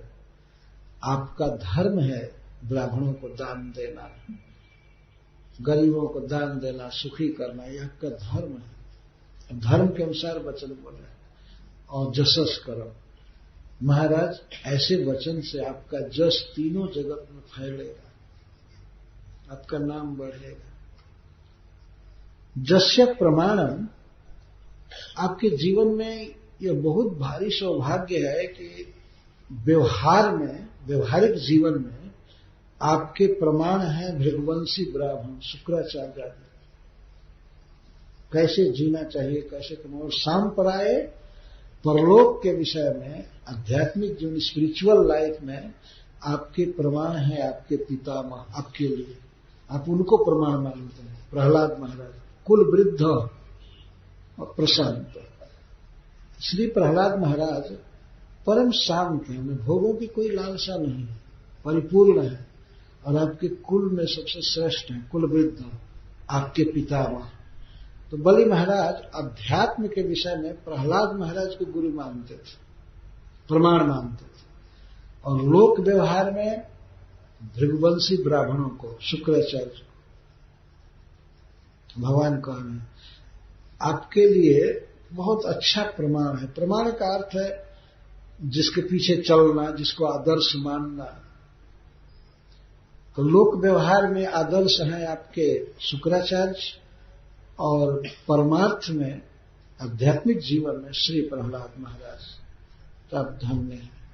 क्यों नहीं आप ऐसे होंगे? इन दोनों ने आपको सिखाया है। अरे प्रहलाद महाराज ने आपको भगवान विष्णु की भक्ति सिखाया है, और आपके गुरु शुक्राचार्य ने आपको यज्ञ करने को, दान देने को, ये सब सिखाया है। तो लोक व्यवहार में भी आपके गुरु बड़े प्रवीण हैं। दान देने की बात सिखाए, ब्राह्मणों की सेवा की बात सिखाए, और अपनी सेवा किया भी है ब्राह्मणों की। और परमार्थ में अपने पितामह श्री प्रहलाद महाराज से आप सीखें। भगवान ये इस बात को इसलिए कह रहे हैं कि ऐसा है तभी तो आप इतना सुंदर वचन बोल रहे हैं। कितना सुंदर वचन बोल रहे हैं। न हेतस्मिन् कुले कस्मिन् निःसत्त्वः कृपणः पुमान्। महाराज इस कुल में, आपके कुल में कहने का मतलब, इस कुल में कोई भी व्यक्ति आज तक निःसत्व और कृपण नहीं हुआ है। निःसत्व का अर्थ होता है अधीर, जिसमें धैर्य न हो, धैर्य दम न हो जिसमें, उसको हम निःसत्व कहेंगे। बेदम और कृपण, कंजूस आपके परिवार में कोई जन्म नहीं लिया। इस कुल में कोई ऐसा हुआ नहीं। प्रत्याख्याता प्रतिश्रुत्य नवादाता द्विजाते। तो निःसत्व किसको भगवान कह रहे हैं? निःसत्व का अर्थ होता है प्रत्याख्याता, किसी याचक के मांगने पर जो सीधा कह दे नहीं दूंगा तो उसको निःसत्व कहते हैं। सत्व का अर्थ है साहस, धैर्य, बल। लेकिन ये तस्मिन कुले, आपके इस वंश में, दैत्य कुल में, कोई भी पुमान, कोई भी व्यक्ति बिना दम के नहीं हुआ। ये कह दे कि हम नहीं देंगे। द्विजात है, किसी याचक के आने पर और मांगने पर कह दे नहीं दूंगा, इसको निःसत्व कहते हैं। और कृपण किसको कहते हैं? प्रतिश्रुत्य यो अदाता, हाँ दूंगा, ददामी इति कह करके और फिर मुकर जाए। प्रतिश्रुति दिया, प्रतिज्ञा भी किया, ठीक है आप मांगिए, और बेचारा कोई कुछ मांगा तो कह दे नहीं ये तो ज्यादा हो गया, जो मुकर जाए अपने बात से, ऐसा आपके वंश में कोई नहीं हुआ। जब प्रत्याख्याता जवाब देने वाला ही कोई नहीं हुआ कि नहीं दूंगा, तो फिर देने की प्रतिज्ञा करके और फिर मुकरने वाला कहां से हो सकता? दोनों तरह के बिल्कुल बेकार आदमी आपके वंश में नहीं हुए। नहीं न ददामी ये बोलने वाला, और प्रतिश्रुत्य न ददामी ये बोलने वाला। कोई याचक आता है किसी के पास और समर्थ व्यक्ति है, धनी है, योग्य है, ठीक तरह से भगवान ने धन दिया है, और कोई वास्तव में नीडी पर्सन आ रहा है, उसको आवश्यकता है, और उसमें भी ब्राह्मण वैष्णव, तो उसके आने पर सीधा कह दे नहीं दूंगा, ऐसा बोलता हूं भाई नहीं दूंगा, वो तो मरा हुआ आदमी है, निःसत्व तो जान ही नहीं है। निःसत्व का एकदम जान नहीं, सीधा कह दे नहीं दूंगा, इसका मतलब जान नहीं।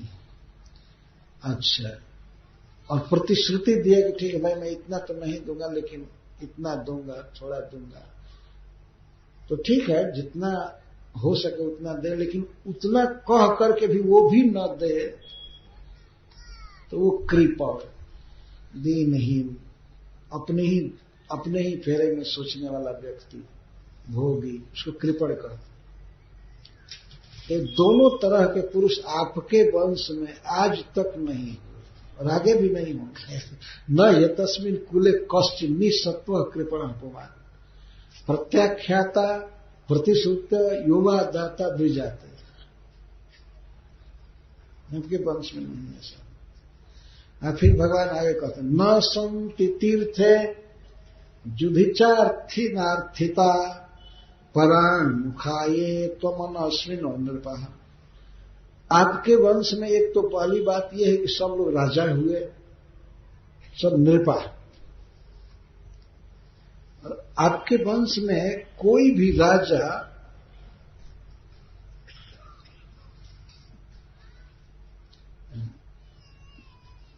तीर्थ में और युद्ध में, तीर्थ का मतलब दान के अवसर में, दानावसरे, और युद्ध में, दान के अवसर, दान के समय पर, दान का अवसर आने पर, और युद्ध में अर्थी के द्वारा अर्थित होने पर भी कोई क्षत्रिय ललकार रहा हो युद्ध के लिए और कोई ब्राह्मण आया हो मांगने के लिए, तो अगर कोई ब्राह्मण मांगने के लिए आया, कोई भिक्षुक आया मांगने के लिए, तो इसको तीर्थ कहते हैं। योग्य पात्र के आने पर दान दे देना, इसको महातीर्थ माना गया है, इसलिए तीर्थ कहा गया। तीर्थ में और युद्ध में अर्थिना अर्थिता है, अर्थी के प्रार्थना करने पर भी कोई क्षत्रिय ललकार रहा हो युद्ध के लिए, उस समय युद्ध न करने वाला, और कोई याचक मांगने आवे खास करके विप्र और उसको दान न देने वाला, परान्मुखा अमनस्विना, युद्ध से विमुख होने वाला, और अमनस्वी नृप न संति जुस्मत कुल है, आपके कुल में है ही नहीं, कोई खोज करके हार जाएगा ऐसा कोई नहीं है कि दान का अवसर आने पर दान न दिया हो और युद्ध का अवसर आने पर युद्ध न किया हो। परांगमुखा, दान से परांगमुख, और अमनस्वी, धैर्यहीन। अरे क्या होगा वास्तव में, देखिए दुनिया में व्यक्ति सोचता है अरे मैं इतना दे दूंगा तो हमारा गुजारा कैसे होगा, ये कैसे होगा, ये कैसे होगा। सब कुछ करने वाला ईश्वर है, देने वाला ईश्वर है। वास्तव में अगर कोई योग्य पात्र आवे, उचित काम हो, आ जाए, जैसे सुनामी आ गया था, कितने लोग बेघर के हो गए थे, बेघर आज तक है। और मान लीजिए वैसी स्थिति आ जाए, कहीं भूकंप हो जाए, अकाल पड़ जाए, बहुत तबाही मच जाए, खाने के लिए, पहनने के लिए किसी को न हो, और अन्य भी कई प्रकार की आवश्यकताएं आती हैं, कोई व्यक्ति मांगता है या परोपकार के लिए, दूसरे के हित के लिए उपकार कर रहा है, विद्यालय खोलना है, अस्पताल बनाना है, या सबसे तो बड़ी बात है भगवान के भक्ति की शिक्षा देने के लिए, भगवान से जोड़ने के लिए यदि कोई मंदिर बना रहा है, मंदिर की व्यवस्था कर रहा है, तो ऐसे अवसर पर दान न देना ये किस कारण से होता है? व्यक्ति अमनस्वी होता है। अमनस्वी होने से परागमुख हो जाता है। अमनस्वी का मतलब है इसमें धैर्य नहीं है, भगवान पर विश्वास नहीं होता है, तो भगवान सब कुछ चलाते हैं। तो भगवान स्वयं प्रवचन कर रहे हैं कि आपके वंश में, जुस्मत कुल बाद में, आपके कुल में कोई भी राजा ऐसा नहीं है, न संति, जो युद्ध का अवसर आने पर और तीर्थ के समय दान का अवसर आने पर न दान दे, परान्मुख हो जाए, विमुख हो जाए। अरे महाराज मैं क्या प्रशंसा आपकी करूं, और सब छोड़ दीजिए राजा आपके कुल में। अरे आपके वंश में प्रहलाद महाराज हुए, जुस्मत कुल जस्सा मले न प्रहलाद उद्भाति जथोर पाखे, जैसे आकाश में चंद्रमा चमकते हैं नक्षत्रों के बीच में, ऐसे प्रहलाद महाराज आपके वंश में चमकते हैं। और राजा नक्षत्र की तरह है, तारा की तरह है प्रहलाद महाराज, तारों के बीच जैसे चंदा। क्या धन्य है आपका कुल। भगवान खुल करके अपने भक्त की प्रशंसा कर रहे हैं, प्रहलाद महाराज की प्रशंसा कर रहे हैं। जुस्मत कुले जस्सा मलेना, अपने अमल जस से, अपनी निर्मल कीर्ति से प्रहलाद महाराज आपके कुल में वैसे ही चमकते हैं जैसे आकाश में ताराओं के बीच में चंद्रमा सुशोभित होता है। धन्य है आपका वंश। यह कोई मिथ्या प्रशंसा नहीं है भगवान के मुख से, सत्य प्रशंसा है। और आगे कहते हैं जतो जात हिरण्याक्ष, अरे जिस वंश में हिरण्याक्ष जैसे वीर का जन्म हुआ और हाथ में गदा लेकर के अपने जोड़ी का वीर खोजता चलता था इस पृथ्वी पर, अकेले, कोई सेना लेकर के नहीं, कोई उसके सामने नहीं आया, उसके सामने कोई नहीं आया। वरुण महाराज तो हाथ जोड़ दिए कि इस समय हम युद्ध से विरत हो गए हैं, अब हम संन्यास ही ले लिए हैं, इसलिए हम युद्ध नहीं करें। कोई नहीं आया। किसी तरह से पृथ्वी का उद्धार करने के लिए विष्णु भगवान आए, और आए तो ऐसी भिड़ंत हुई हिरण्याक्ष के साथ, किसी तरह से बाई चांस विष्णु भगवान जीत गए किसी तरह से जीत लिए, उसको मार दिए। लेकिन आज भी जब उसके पराक्रम की याद आती है भगवान को, तो वे अपने को न जैनम में, अपने को विजयी नहीं मानते, विजयी हिरण्याक्ष को ही मानते हैं। यह कहने मतलब अपने को जय नहीं मानते।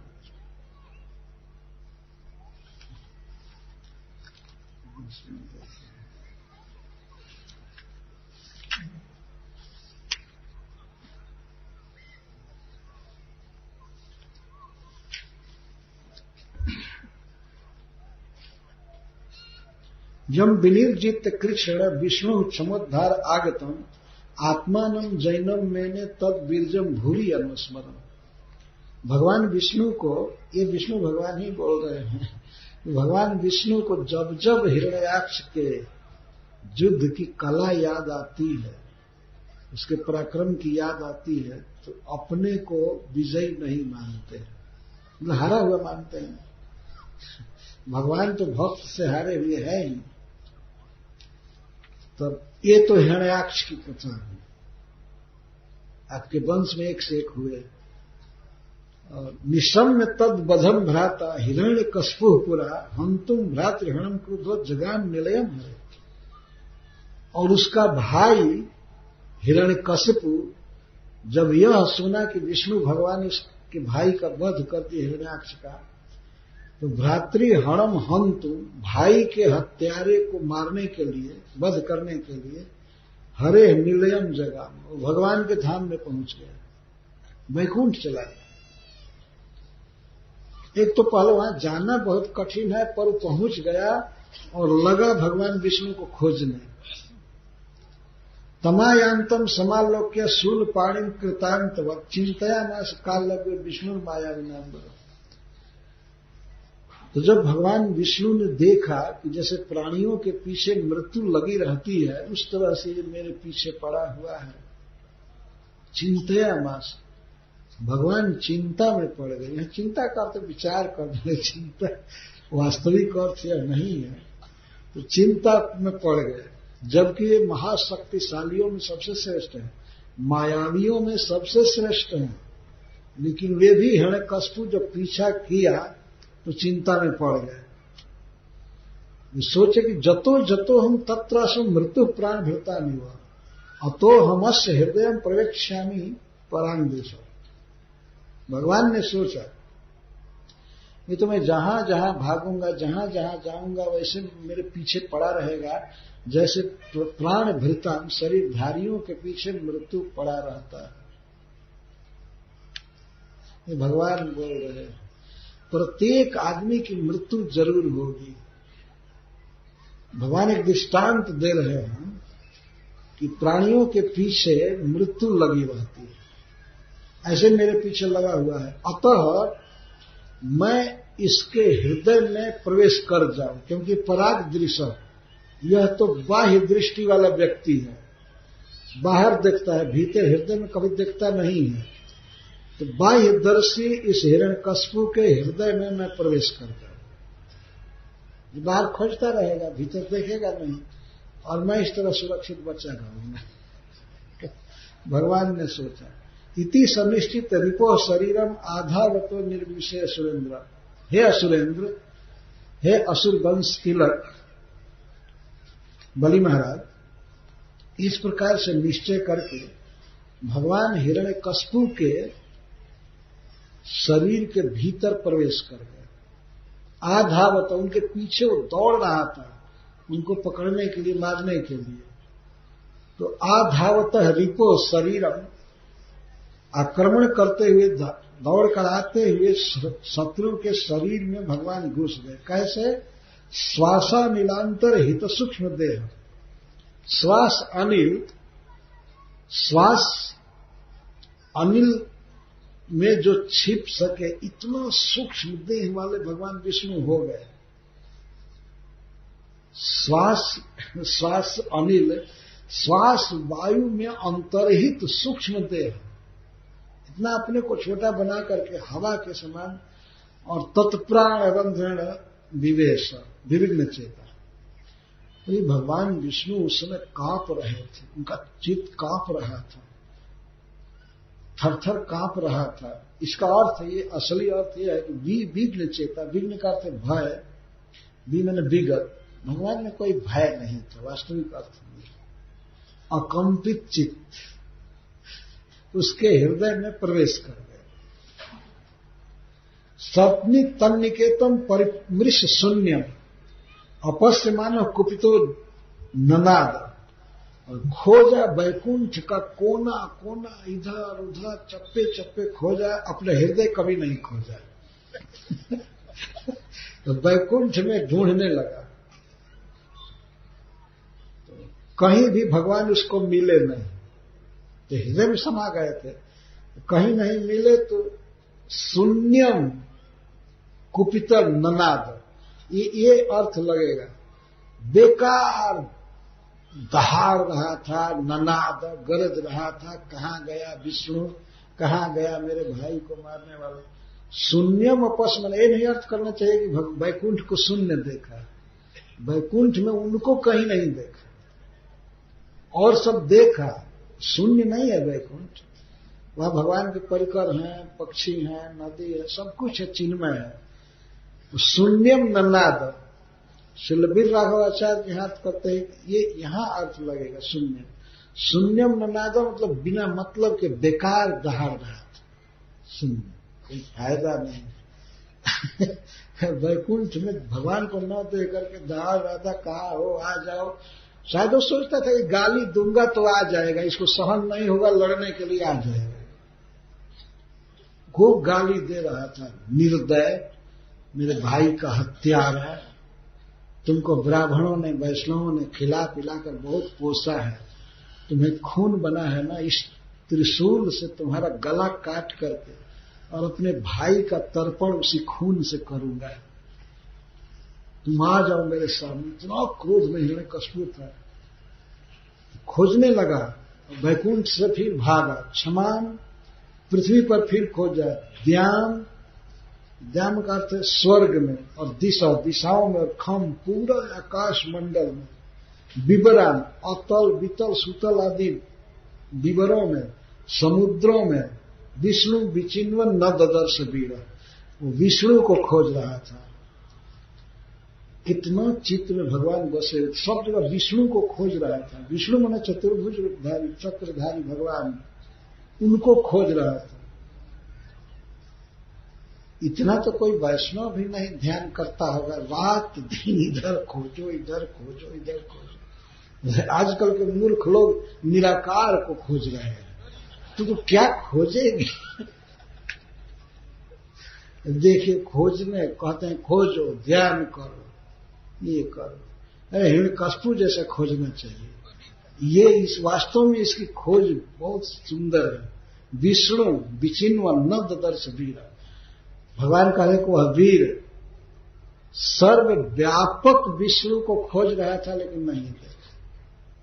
उस तरह से उसको भगवान नहीं मिले। जैसे मान लीजिए कोई व्यक्ति किसी के घर टीवी देख करके आवे और टीवी में किसी व्यक्ति के रूप को देखे और सोचे कि अच्छा ये सब जगह यहाँ है, और बिना टीवी के ही बिना टेलीविजन के और लगे उस रूप को देखने की कोशिश करने, वो डंडा से अपने घर को पीटे, गाली दे, वो जो दिखाई दे रहा था वो यहाँ क्यों नहीं दिखाई दे रहा है, ये नहीं हो। टेलीविजन के बिना कैसे देख पाओगे? तो कुछ ही ने सिद्धांत बना दिया, वो ईश्वर विष्णु निराकार है, उसको देखा ही नहीं जा सकता, केवल ध्यान किया जा सकता है। ध्यान भी क्या कोई करेगा? निराकार का क्या ध्यान होता है? निराकार का क्या ध्यान होगा? तो वह खोज रहा था विष्णु को, न ददर्श वीर, वह वीर, भगवान भी फिर भी प्रशंसा करते हैं, वह वीर था, खोजा, मेहनत बहुत किया। अब सातों पाताल में खोजना, समुद्र में खोजना, स्वर्ग में, आकाश में, पृथ्वी पर, कंदरा में, सब जगह। किस लिए खोज रहा था? भगवान को मारने के लिए, लेकिन खोजने का जो उसका उत्साह था, उसे प्रसन्न होकर भगवान कह रहे वीर। भगवान तो उसके हृदय में ही बैठकर सब देख रहे थे, कहाँ खोज रहा है, क्या बोल रहा है, तो बड़बड़ा रहा है, गाली दे रहा है। तो हम लोगों को तो ऐसे गाली नहीं देना है, लेकिन भगवान का नाम जपते हुए खोजना है। हरे कृष्णा कृष्णा कृष्णा हरे हरे, हरे राम राम राम। खोजने का मतलब है उन पर अपनी चित्तवृत्ति देना। खोजना क्या हो? तो मंदिर में ऑलरेडी विराजे हुए हैं। खोजना क्या? देखना, दर्शन करना। वैष्णवों को दर्शन करना होता है, खोजना नहीं। खोजना तो मूर्खों के लिए छोड़ दिया था। खोजो, जानते ही नहीं भगवान को, खोजोगे क्या? भगवान को कोई जानेगा तब ना अन्वेषण करेगा। अपश्य नीति हो वाच मया नृष्टमिदम जगत। हिरण्यकशिपु को कहीं भी जब भगवान नहीं मिले तब वह बोला, मया अन्विष्टम इदम जगत, मया इदम जगत अन्वेषितम, मैंने सारा संसार खोज डाला, लेकिन मेरे भाई का हत्यारा भ्रातृहा नहीं मिल रहा है। तो निश्चित ही वहां चला गया जहां जाने के बाद फिर कोई लौटता नहीं। ये सिद्धांत जो मुख से निकल रहा है। ऐसे उसका कहने का मतलब ये था कि वो मर गया, मरने के बाद कोई जिंदा नहीं होता है। इतने लोग संसार में मरे लेकिन कोई जीवित फिर आया है वो इतना ही अर्थ कर। लेकिन सरस्वती जी उसके जीभ पर बैठी हैं। भ्रातृहार में गतो नूनम, निश्चित मेरा भाई का हत्यारा वहां चला गया। जतो न वर्तते पुमान, जतः जहां से पुमान जीव न आवर्तते, फिर लौटता नहीं है। जहां से जीव इधर नहीं आता है वहां चला गया। तो वैकुंठ में ही है। सरस्वती जी अर्थ करे वो भगवान अपने ध्यान में ही हैं, अपनी सत्ता में स्थिति। तब फिर वो वैर भाव छोड़ दिया। भगवान के साथ इतना वैर बांधा था तो वैर भाव छोड़ दिया। तो इस पर मानो बलि महाराज प्रश्न कर सकते हैं कि वैर भाव कैसे छोड़ दिया। मृत्यु पर्यंत अखंड वैर होता है, वो वैर भाव कैसे छोड़ दिया। तो भगवान प्रशंसा करें, कहते हैं कि वैरानुबंध हेतावान अमृतो देहिना। प्राणियों में, देहधारियों में देखा जाता है कि कोई मर गया तो मरने पर अब क्या वैर करना है। मृत्यु, मृत्यु पर्यंत ही वैर रहता है। तो हिरण्यकश्यप ने सोचा कि जब विष्णु खत्म हो गया तो अब उसके साथ क्या वैर करना है। अब क्रोध हो त्यागना चाहिए। अज्ञान प्रभो मन, ये जो क्रोध होता है अज्ञान से उत्पन्न होता है और देह को मैं मानने से, अहंकार से इसकी वृद्धि होती है। देखिए इसका ज्ञान। अज्ञान से क्रोध होता है और देहात्म बुद्धि से क्रोध की वृद्धि होती है। इसलिए ये सोच करके कि मैं तो अज्ञानी हूं, नहीं मैं ज्ञानी हूं, विष्णु गलती किया, मेरे भाई की हत्या किया, लेकिन जब स्वयं ही बेचारा समाप्त हो गया तब तो क्या बैर करना है। इसलिए बैर छोड़ दिया। तो भगवान विष्णु उसका वध किए, ये सब कहने की है कोई जरूरत थी नहीं। चाहे प्रहलाद को मारना चाहता था, ये डार्क साइड भगवान नहीं पकड़ रहे हैं, क्योंकि वहां उसके कुल की प्रशंसा करनी है, बलि महाराज के वंश की प्रशंसा करनी है। ऐसे भगवान की बातों का बहुत अर्थ अच्छा है। अब कहते ये तो आपके प्रपितामह लोगों का मैं पराक्रम बताया, और आपके पितामह की चर्चा कर दिया प्रहलाद महाराज, और प्रपितामह हिरण्याक्ष और हिरण्यकश्यप। और आपके खास पिता की बात कह रहा हूं। पिता प्रहलाद पुत्रस्ते तद विद्वान द्विज वत्सल स्वमायुर द्विजलिंगेभ्यो देवेभ्यो अदात स याचिका। आपके पिताजी इतनी बड़े ब्राह्मणों के भक्त थे कि देवता लोग ब्राह्मण के वेश में आकर के उनसे उनकी आयु का दान मांगे, और जानते हुए भी कि ये लोग देवता हैं, फिर भी ब्राह्मण का वेश बना करके आए थे तो उन्होंने अपनी आयु को दे दिया। तो आपके प्रपितामह इतने बुलंद, आपके पितामह का तो कहना ही क्या है, आपके पिता इतने दानी, और उसके बाद आप भवान आचरितान धर्मान आस्थितो गृह में दिवी ब्राह्मण पूर्वजय सूरय अन्यश्चोदान कीर्तन। और बड़े बड़े मनस्वियों ने, ब्राह्मणों ने, शुक्राचार्य आदि ने और आपके पूर्वजों ने जिस धर्म का आचरण किया है उसी धर्म में आप स्थित हैं। उन लोगों की बहुत बड़ी कीर्ति है तो आपकी भी बहुत कीर्ति है। अतः आप इतने बड़े वंश में जन्म लिए हैं, बहुत बड़े दानियों के खानदान में हैं, अतः आपकी इज्जत के लिए कि आपके पास जरूर मांगना चाहिए। तस्मात् तो महिमीषद वृणिहम वरदर्शनात्। मैं जानता हूं कि आप वर देने वालों में, दान देने वालों में सबसे श्रेष्ठ हैं, अतः मैं आपसे ईषत महीन, थोड़ी सी जमीन मांगना चाहता हूं। थोड़ी सी भूमि चाहता है। चक्रवर्ती पाद जी कहते हैं कि मानो भगवान ने ये कहा कि मैं भूमिहीन हूं, तो एक पर्णशाला बनाने के लिए, एक कुटीर, घास की झोपड़ी बनाने के लिए उनको एक थोड़ी सी जमीन दे दीजिए, थोड़ी सी जमीन करो। ईशत में थोड़ी, कियति भूमि, कितनी भूमि? पदानी त्रीणि दैत्येंद्र, हे दैत्येंद्र 3 पद परिमिता भूमि, 3 पग में जितनी भूमि नापी जाती है उतनी भूमि चाहिए। अच्छा, किसके पैर से 3 पैर? सम्मितानी पदा मम, मेरे पैर से, मेरे पैर से मुझको 3 पग भूमि चाहिए। अगर 3 पग भूमि में भगवान सारा भूमंडल नाप लिए तो ये झूठ नहीं था, क्योंकि भगवान ने कोई पैर दूसरा नहीं लगाया था, उनका वही पैर बढ़ा था। तो मम पदा, मेरे पैर से 3 पग भूमि हमको दे दीजिए। नन्नते कामे राजुल बदान्य जगदीश्वरा, मैं जानता हूं कि आप दान देने वालों में सबसे श्रेष्ठ हैं, आप इस समय जगत के ईश्वर हैं, फिर भी मैं आपसे अन्यथा कामे, मैं अन्य कुछ नहीं चाहता हूं। इस पर स्वयं ही कह रहे हैं कि यदि आप कहें कि राज धन लेना भी एक अपराध है, दोष है, तो यहां दोष नहीं है, क्योंकि नैन प्राप्त वह विद्वान जावदर्थ प्रतिग्रह, जितना जरूरत हो उतनी चीज ले लेना, इसमें कोई दोष नहीं लगता है। न ये न प्राप्त, ज्यादा लेने वाला दोष का भागी बनता है। मुझे इससे ज्यादा नहीं चाहिए, 3 पग भूमि चाहिए।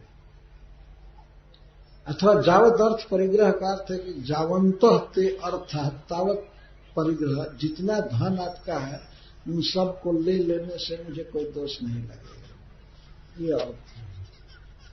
जितना जरूरत है उतना ही लेना चाहिए, उससे ज्यादा नहीं लेना चाहिए, उतना जरूरत भर लेना